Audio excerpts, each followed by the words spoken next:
So yeah, tell me about your mobile coop here. This thing is awesome. Yeah, so I bought a pop-up camper off of Facebook Marketplace for a steal, $100. Brought it back to the house, tore down the camper part of it, which was disgusting, actually. I mean, this thing saw a lot of use, for sure.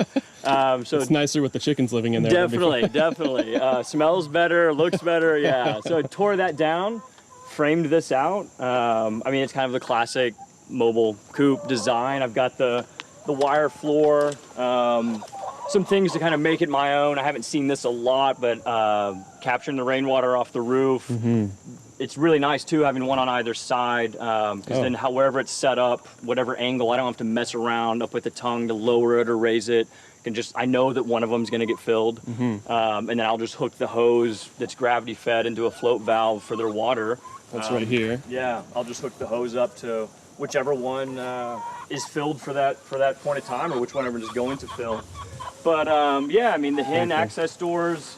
How do you ever have to refill by hand with this water, or how, you know? So we've had an especially dry summer, and I did have to refill. Actually, just a few weeks ago, I refilled one of them, and then we got a massive rain, and it filled to overflowing, the other one. And so I say massive rain, it was actually 3/4 of an inch, but it came down very suddenly. But yeah, filled it right up. That's the beauty too. I haven't run the math on this, but the roof's roughly 8 by 6, and so I don't know. You can quickly run some math and see how many gallons you're getting out of an inch of water. So how many months of the year do you just not touch it and never have to water? Yeah, so I mean, I've run it for 6 months, and that was the first time I filled it. Yeah, cool. That's fun. That's pretty cool. It's nice to be hands off, because too, like, this thing's off wherever on the farm. We've got 22 acres, and I don't have water running places, so that would be a real struggle to get water out to it all the time. Big time. This makes it very self-contained. Yeah, great system. And I was about to build some rollaway nest boxes, and as I was designing, I was like, man, this is a lot of work to build a rollaway nest box. Found these on Etsy, actually. Really? The company is Hen Gear. And I saw recently Josh Satin at Satin Hill Farms. Oh yeah, Josh. He has the same thing, and I like to see that that's catching on, because these are wonderful. They ship really clear instructions on how to put together. It took maybe 20 minutes to put it together. They hang in there, the rollaway nest boxes. I'm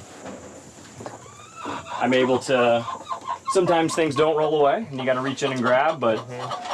I'm able to block them out at night if I want, pull this up, grab the eggs in the morning if I want. If I'm blocking them out at night, I'll bring that back down. Oh, that's nice. And you can block them, or it's a roost. Yeah. And so it's good to go. Very cool. But yeah, I put the roof on with clear plastic to make it really easy for me to screw everything in, and then I realized, like, oh man, that's gonna be a total greenhouse for the hens, and it's gonna be so hot in the summer. So put this shade cloth up, and it's been perfect. I mean, it's so comfortable in here, even on the hottest days. A lot of airflow from the bottom and out through these vents. So you got vents at the top, a little gap at the top. So we got a little chimney effect going on. Nice. That keeps it cool, keeps it comfortable. Perfect. Yeah. Really cool. And then, so I mean, the biggest maintenance item, if you will, is just bring in 3 40-pound bags of feed.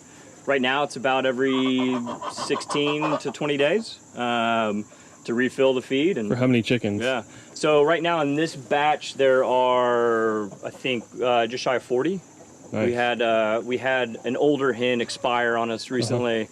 Actually, during a really hot spell, we had a week where heat index was like 100 plus each day, and I should have done a better job of making sure this was parked with more shade. Like underneath these 2 maples is a great spot. Yeah. Some poplars over there. But the particular day that she expired, like the only shade was right underneath it. Yeah. So good learning experience. Live and learn. Yeah, that's pretty hot too, though. Yeah, it was pretty disgusting.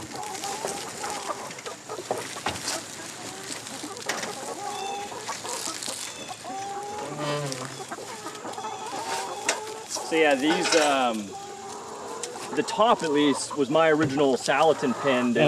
When I lived in Knoxville, I ran 25 broilers in our backyard in the middle of a, suburban Knoxville.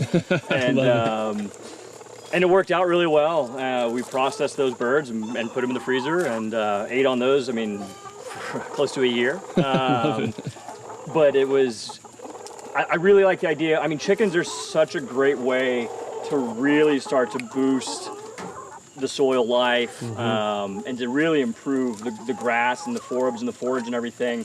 Where I've run these the most is some of the best pasture, if we want to call it that, on the property. I mean, it's amazing what they can do.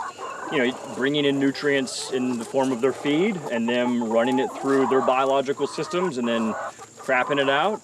It really makes for a good nitrogen source and a lot of different microorganisms that are in there. I don't know if we could say a chicken has guts. I guess in a sense they do. Yeah. And so yeah, it's been really good. But these girls, I really didn't want to have them in here still. They've started laying. I bought these as day-old chicks. Yeah, they started laying a few weeks ago, maybe a month ago now at this point. They need to be incorporated in with the other flock. So on the next move of the Eggmobile, I'll bring it down and kind of enclose everything